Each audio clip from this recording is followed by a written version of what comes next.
Zikomo kwambiri, ine zina langa ndine Jackson Banda, ndiponso takubwereserani phunziro iyi muchinyanja. Phunziro yomwe tizalankhuzana lero tizakambisana pali thupi ya munthu ndi ziwalo zamkati mwa munthu. Ndiponso tiye tione kuti ndi ziwalo bwanji zomwe tizakhala tikukambapo lero. Tizayamba kukamba pa ziwalo zoyamba izi zili apa. Izi ziwalo zili apa izi.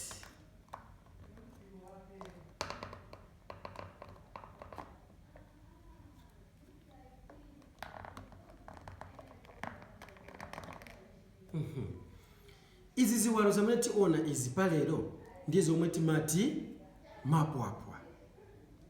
Pachinyanja ndi mapwapwa yapezeka mukati mwa thupi ya munthu ndiponso yathandizira pakupema munthu.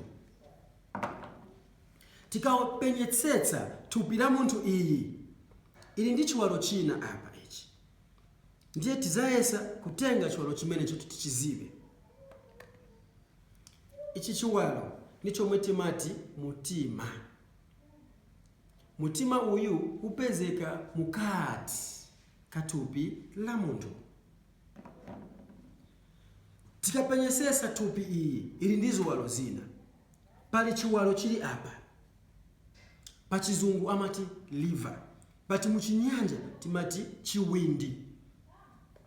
Sono ichi chiwindi chathu ichi tizachichosa.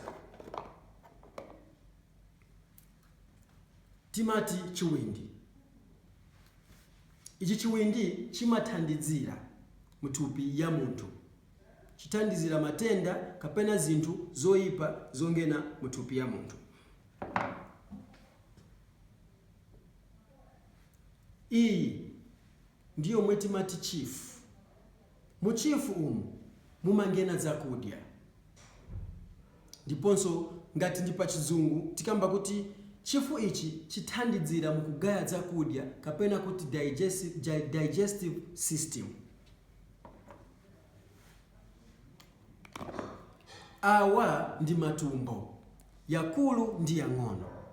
Matumbo menemo mumapita zakudya ngati itse anthu tadya.